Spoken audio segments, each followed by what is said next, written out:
नमस्कार विद्यार्थी मित्रांनो, मी वाचवतोय या कवितेत पुन्हा एकदा तुमचे स्वागत। आज आपण कुमार भारती पाठ्यपुस्तकातील धडा क्रमांक 9 अभ्यासत आहोत आणि या धड्याचा सेशन क्रमांक 2 आहे। मी वाचवतोय या कवितेमध्ये कवीला काय वाचवायचं आहे याचं वर्णन आपण प्रत्यक्ष कवितेच्या ओळीमधून समजून घेऊया।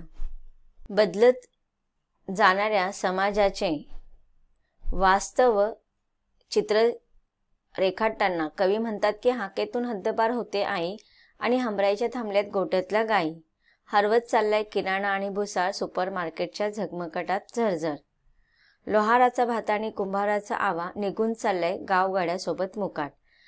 या ओळींचा अर्थ आपण समजून घेतलेला होता। कवी म्हणत आहे की ज्याप्रमाणे गावगाड्यासोबत गावातील संस्कृती गावाच्या बाहेर चाललेले आहे। आता गावगाडा म्हणजे तुम्हाला माहिती असेल, तुम्ही इतिहासामध्ये सुद्धा वाचलं असेल की आपलं ज्यावेळेस पैशांचं चलन नव्हतं त्यावेळेस लोकांचा व्यवहार कसा सुरू होत असेल, लोक कसे व्यवहार करत असतील। आता कसं आपणाला आर्थिक व्यवहार करायचा असेल, आपल्याला काही वस्तू आणायची असेल तर त्याच्या बदल्यात आपण पैसे देतो आणि ती वस्तू आपण खरेदी करतो।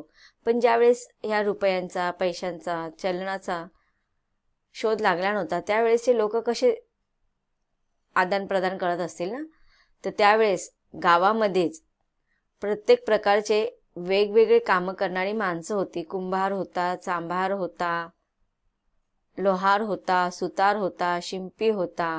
मग हे लोक काय करायची, प्रत्येक गावामध्ये हे सगळे कामं करणारी लोक एकत्र सुखाने नांदत होती। मग ही लोक काय करायची, एकमेकांच्या वस्तूंचे आदान प्रदान करायची। पण आज आधुनिक युगामध्ये गावचं चित्र पूर्ण बदलत गेलेलं आहे। आज कोणी लोहाराकडे जात नाही किंवा कुंभाराची मातीची बनवलेली भांडी सुद्धा घेत नाहीत, कारण की आज ते जुन्या वस्तू झालेल्या असतात, जुन्या युगातील वस्तू असल्या कारणाने त्याकडे कोणाचं आकर्षण राहत नाही।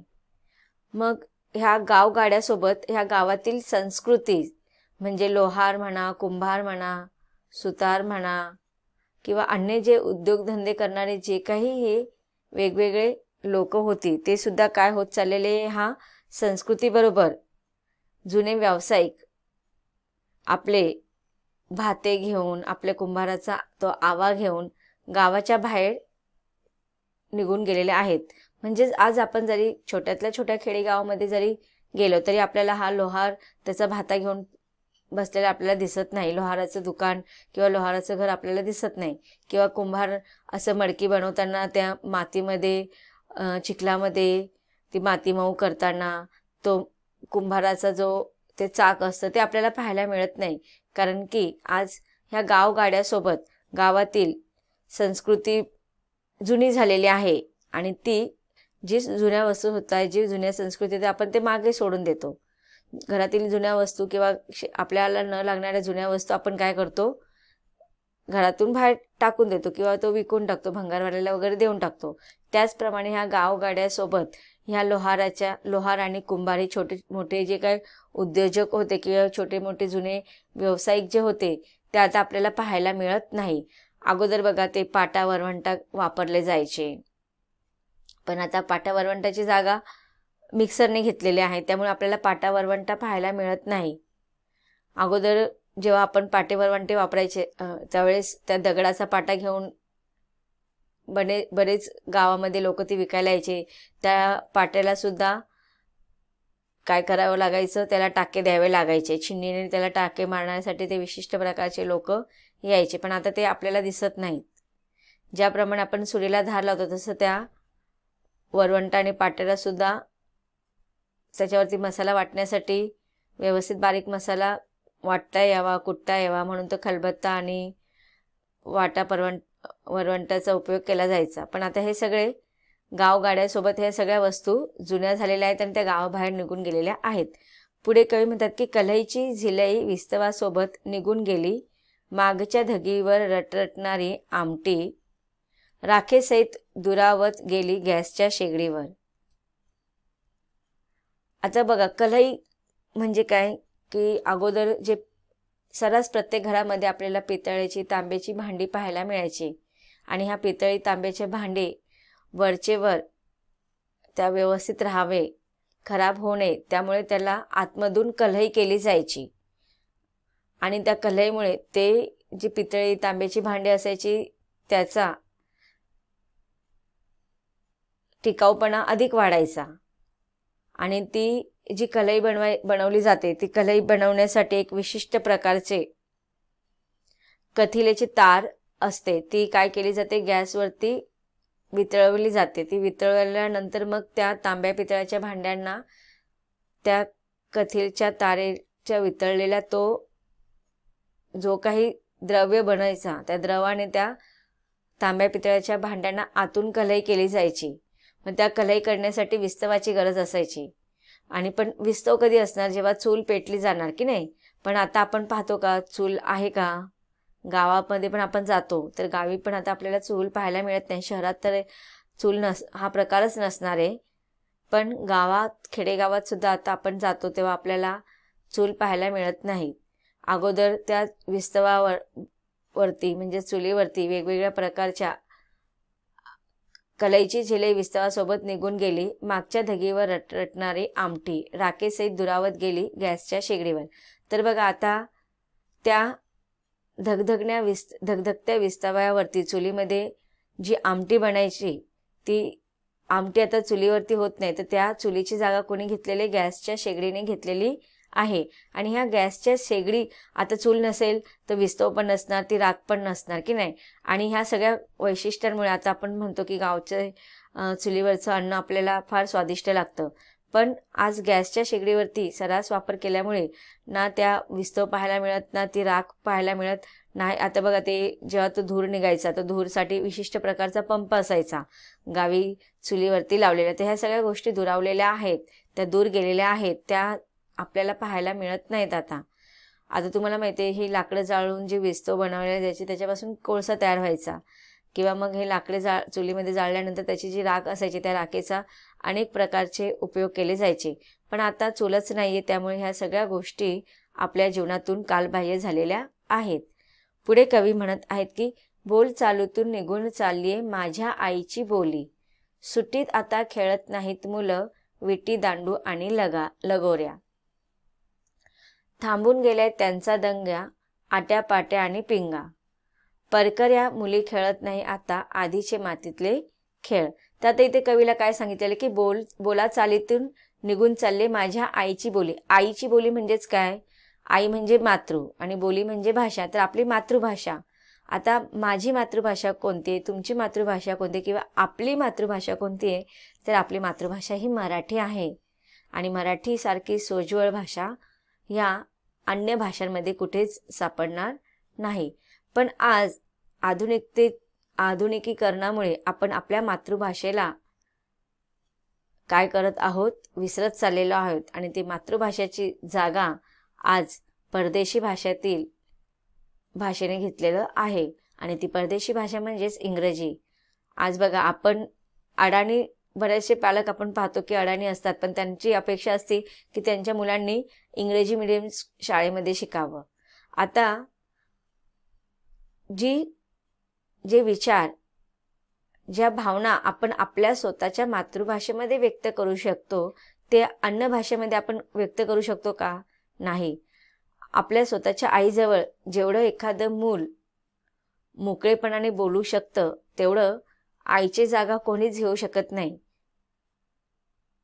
त्याचप्रमाणे मग आपली मातृभाषेमध्ये एखादा बालक, एखादा बाळ ज्याप्रमाणे आपल्या जीवनाला आपली ही मातृभाषाच आकार देत असते, वळण देत असते, आपल्याला संस्कार देत असते, संस्कारक्षम बनवत असते. आणि ही मातृभाषा आपल्या विचारांना चालना देत असते, आपल्या भावनांना व्यक्त करण्याचं हे माध्यम असतं. पण अशा ह्या भाषेला आपण आपल्या जीवनातून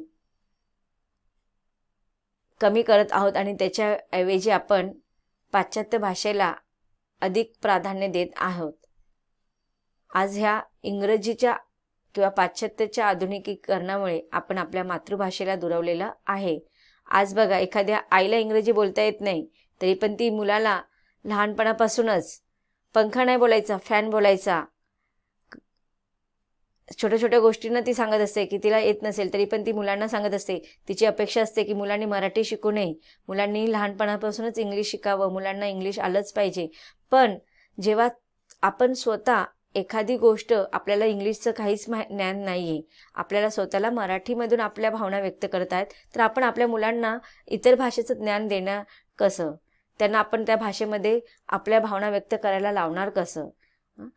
त्यामुळे इथे कवी म्हणत आहे की बोलचालीतून निघून चालले माझ्या आईची बोली, म्हणजेच माझी मातृभाषा आता कुठेच ऐकायला मिळत नाही. तिचं वर्चस्व फार कमी झालेलं आहे. आणि ही आपल्या जीवनाची खंत लेख कवीने इथे मांडलेली आहे. कवी पुढे म्हणत आहे की सुट्टीत आता खेळत नाहीत मुलं विटी दांडू आणि लगोऱ्या. आता बघा, मुलांना अगोदर फार शाळेला सुट्टी लागावी याच्यासाठी मुलांना फार आनंद व्हायचा. शाळेला सुट्टी लागली का मस्त मैदानात जायचे, विटी दांडूचे खेळ खेळायचे, लगोऱ्या खेळायचे. मैदानी खेळ खेळण्यासाठी मुलं आतुरलेले असायचे, आसुसलेले असायचे. सुट्टी लागली की लागली मुलं मैदानात जायची आणि त्यांचा तो मैदानातला विटी दांडूचा खेळ असू दे, लगोऱ्यांचा खेळ असू दे किंवा इंत कोणताही खेळ असू दे, त्यांचा तो दंगा, त्यांची ती मस्ती, त्यांची ते आरडाओरडा, याच्याने सगळं वातावरण आनंदमय होऊन जायचा. परंतु आता कवी म्हणतात की सुट्टीत मुलं आहेत ना, मैदानात खेळायला जात नाहीत. त्यांना विटी दांडू म्हणजे काय हा खेळ मुळातच माहिती पडत नाहीये. लगोरा हा कसा असतो त्यांनी नावसुद्धा ऐकलेलं नसतं. कारण की आजकालच्या या आधुनिक युगातील बालकांना मैदानी खेळ म्हणजेच काय हेच माहिती नाहीत. मैदानात खेळायला जायचं असतं, मैदानाचा उपयोग कशासाठी होतो हे सुद्धा माहिती नाहीये. कारण की या आधुनिकीकरणामुळे मैदानावरती सुद्धा लोकांनी काय केलेलं आहे, वर्चस्व गाजवून घेतलेलं आहे. मैदान आपल्याला खेळायला पाहायला मिळत नाहीत. आणि सुट्टी लागली की सुट्टी असो किंवा नसो, जसा फावला वेळ मुलांना मिळतो, मुलांनी एकतर टी व्ही बघत बसायचं, टी व्हीवरती ते कार्टून वगैरे बघत बसायच्या, नाहीतर मग त्यांचे ते ठरलेले चॅनल्स असतात ते लावून बसायचं, किंवा मग मोबाईल हातात घ्यायचा आणि त्याच्यावरती गेम खेळत बसायचं. मग यामुळे काय होते, मुलांचं शारीरिक, मानसिक कोणत्याच प्रकारचा विकास होत नाहीये. मैदानात खेळायला गेल्यावरती मुलांची शारीरिक वाढ होते, त्यांचा व्यायाम होत असतो आणि त्यांच्या शरीराला पोषक असं वातावरण ह्या मैदानी खेळामुळे मिळत असतं. पण आज बघा, मुलांची सगळ्याच बाबतीने ते कमजोर होत चाललेले आहेत. त्यांच्या शारीरिक, मानसिक सगळ्या दृष्टीने ते कमजोर होत चाललेले आहेत. सतत टी व्हीच्या समोर बसलेले असतात, सतत मोबाईल हातात असतो, त्यामुळे त्यांना डोळ्यांना चष्मा लागतो, त्यांचे डोळे कमकुवत होतात. सतत एका जागेवर बसून राहिल्या कारणाने त्यांना पाठीचे आजार होतात, ऐकण्याच्या संदर्भातले आजार होतात, त्यांची मानसिकता कुठे ना कुठे कुंठून जाते. अशा प्रकारे ह्या मुलांनी, आज कवी म्हणतात की आवश्यक गरज आहे की मुलांनी जाऊन जास्तीत जास्त मैदानी खेळ खेळले पाहिजे, घरातील खेळ पण खेळले पाहिजे. मग त्या घरातील खेळांना पण त्यांनी प्राधान्य दिले पाहिजे. खेळामध्ये त्यांनी कॅरम असू दे, चेस असू दे, घरातले बैठी खेळ खेळले पाहिजे.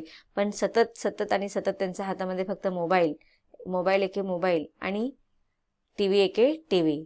आणि ह्यामुळे मैदानी खेळ कोणते असतात हे सुद्धा आजकालच्या नवीन पिढीतील मुलांना माहिती नाही. पुढे कवी म्हणतात की परकऱ्या मुली खेळत नाहीत आता आधीचे मातीतले खेळ.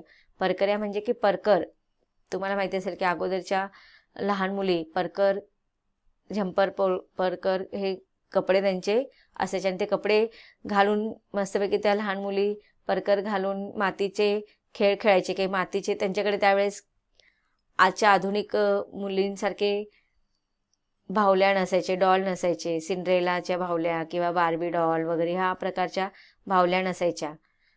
त्यांचा तो भातुकलीचा खेळ असायचा.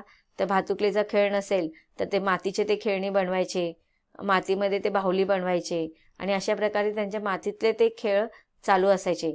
पण आज आपण पाहतो मुलंही मैदानी खेळ खेळत नाही आणि मुली पण मैदानी खेळ खेळत नाही. मुलींना आज ते मातीतले खेळ खेळायला आवडत नाही. आज आई जेव्हा मुलांना बाहेर पडते ते अगोदर सांगते, बाळा चप्पल घालून जा, मातीला धुळीला हात लावू नको. आणि अगोदरचे मुलं असो किंवा मुली मैदानात जाऊन बिनधास्त त्या मातीमध्ये लोळायचे, खेळायचे, मातीतले खेळ खेळायचे, किल्ले बनवायचे, मातीपासून खेळणी बनवायचे आणि त्याच्यामध्येच त्यांचं जीवन पूर्ण व्यापून जायचं. मग अशा रीतीने कवी म्हणत आहेत की पोरं आता दंग असतात दूरदर्शनच्या चॅनेलवर बघत क्रिकेटची मॅच आणि उलगडत क्राईम थ्रिलर. तर आता मुलांना मैदानात जाऊन खेळ खेळायला आवडत नाही. आट्यापाट्याचा पिंग्याचा खेळ मुली खेळत नाही. आट्यापाट्या म्हणजे तुम्हाला माहिती असेल की ते चौकोन केलं जायचं, त्याच्यामध्ये ते जसं आपण लंगडीचा खेळ असतो त्या प्रकारचा असतो. पिंगा एकत्र मुली येऊन त्या झिंबा घालायच्या, फुगड्या खेळायच्या, पिंगा खेळायच्या. हे सगळे खेळ लहान मुलं विसरत चाललेले आहेत. का? कारण की आता काळ परिवर्तन होत चाललेलं आहे, आधुनिकीकरण वाढत चाललेले आहे आणि ह्या सगळ्या गोष्टीमध्ये आपण जुन्या आपल्या जीवनातील काही गोष्टी विसरत चाललेलो आहोत आणि याची खंत कवीला इथे जाणवत आहे. कवितेच्या या ओळींमध्ये आलेल्या कठीण शब्दांचा अर्थ आपण जाणून घेऊया. तर विद्यार्थी मित्रांनो, कवितेच्या या ओळीमधून आतापर्यंत आपण काय शिकलो? कवी सांगत आहेत की समाजाचे वास्तव्य वेगाने बदलत चाललेलं आहे. जुने व्यवसाय म्हणू दे, जुने खेळ म्हणू दे, काळाच्या पडद्याआड निघून गेलेले आहेत. यंत्रयुगाच्या आधुनिक झगमगाटामुळे आईची बोली म्हणजेच आपली मातृभाषा कोणी बोलत नाही. नवीन पिढी यांत्रिक वस्तूंच्या आहारी गेलेली आहे आणि या सर्व बदलांची खंत कवीला या कवितेमधून व्यक्त करताना आपण पाहतो. कवितेतील पुढील ओळींचा अभ्यास आपल्याला करायचा आहे, परंतु त्याचा अभ्यास आपण कवितेच्या पुढील भागामध्ये अभ्यासणार आहोत. धन्यवाद.